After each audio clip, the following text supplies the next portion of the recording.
Hello everybody, this is Noah, and this is the third episode of Bite Sized Sci-Fi.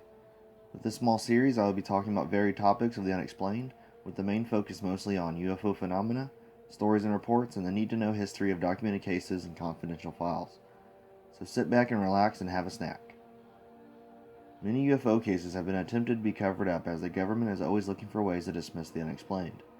One such incident is the Las Vegas crash of 1962. There is evidence that a UFO crashed in the desert surrounding Las Vegas, Nevada on August 18, 1962, specifically near Nellis Air Force Base. Thought to be nothing more than rumor, reports and statements from eyewitnesses slowly started to emerge. Eventually, researchers started digging for more information. The object was first spotted over Oneida, New York, and was heading in a westerly direction. There was also reports of the object in Kansas, Colorado, and Eureka, Utah. The object was seen in the town of Reno, Nevada, and was seen to turn in a southern direction where it disappeared over the Nellis Air Force Base. The object was also tracked at several radar sites. It was also reported by over 1,000 people, most of whom assumed that the object was a meteorite.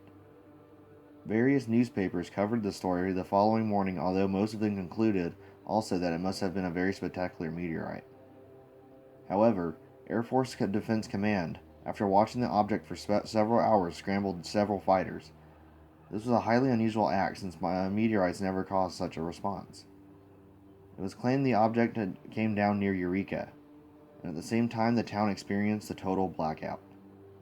However, the object was then seen to take off again. As it did, the power came back on. The object was also seen in various times by several commercial airline pilots who reported that the object was below them. Again, unusual for a meteorite. The official Air Force explanation was the object witnessed was a meteor. However, this does not explain why fighters were scrambled, or why the object changed course later and appeared to land and then take off again. A report issued in June 2010 stated, "The Air Force Defense Command was alerted after the object was tracked by NORAD and ground witnesses as it traveled for 32 minutes from Oneida, New York, across the Midwest, through Kansas and Colorado, Utah, and then disappeared from Nellis Air Force radar at 10,000 feet. Jets had been scrambled from two locations.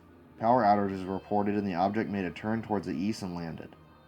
There is quite a bit of information from numerous sources concerning this major incident, including Project Blue Book documents, and many other more detailed reports from eyewitnesses. Look into Kevin Randall's book A History of UFO Crashes and at abovetopsecret.com for more on this case. And a fun note, in the game Fallout New Vegas, there's an alien crash site suspiciously near the location of the Nellis Air Force Base. And it's entirely possible, knowing the game series with as many references, that this case report is what inspired it. And I hope you're hungry, because we're on to the next bite.